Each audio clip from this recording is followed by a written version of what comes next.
what's the point of doing a remake of a horror movie? I mean, for horror to be effective, it needs an element of surprise. So how can you bank on familiarity to make a film scary? In my opinion, there are two ways in which a horror remake can work. One, you make the exact same film but update the context, and just pray your audience hasn't seen the original. That's the lazy option. Or two, you adopt the general concept of the original but get creative and make your own film. 2015's Poltergeist tried to do a little bit of both. The film starts by presenting us with a typical American family. It's basically the same family as the 1982 original, only if they were born 33 years later. It starts with them arriving at a new house, and after a few days they start having some close encounters of the sinister kind. The actors in charge of portraying these updated characters all do a solid job. Nothing terribly memorable about their performances though. The standout here is Sam Rockwell as the father. I usually enjoy Rockwell in whatever he's in. Sadly, he doesn't have a lot to work with here. As for those sinister encounters, well, I didn't find them very scary. A horror film that's not scary? I guess we'll dismiss it entirely then. Not so fast. Personally, I didn't find the original all that scary. And that's widely regarded as a classic of the genre. I think it's actually unfair to judge a horror film based squarely on its ability to ruin your night's sleep. However, the film does have to keep the audience engaged with its dark subject matter, and at least create some level of effective suspense. There's a specific scene in this, which I won't spoil, that exemplifies one of my main problems with this film. A character is placed in a predictably compromising position by the film's sinister forces. Unfortunately, the director's attempts to create tension in this scene fall flat when the internal logic of the attack just doesn't add up. Director Gil Kennan's intuition for building suspense is a bit hit and miss in this. Given that a lot of similar sequences were achieved to good effect in 1982, it's not a particularly good sign.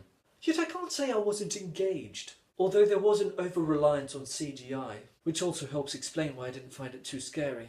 There were some well-staged sequences with striking visuals that, dare I say, were actually memorable. Yet what really brought the film to life for me was the presence of Jared Harris, also known as the son of the original Dumbledore. He plays a television Ghostbuster personality who takes his job seriously but has fun along the way.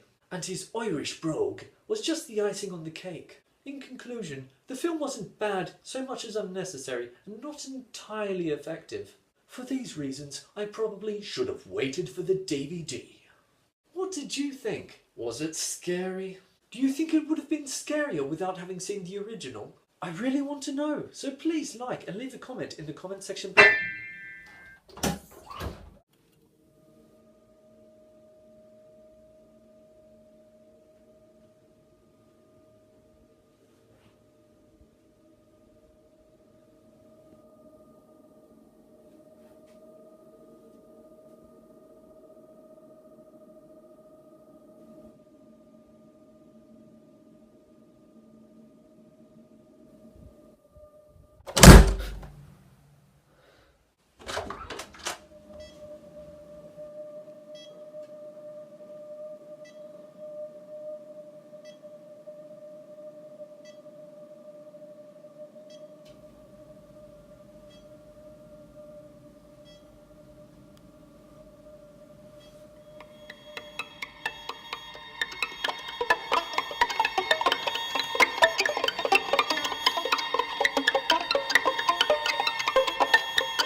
You must face the consequences of your actions.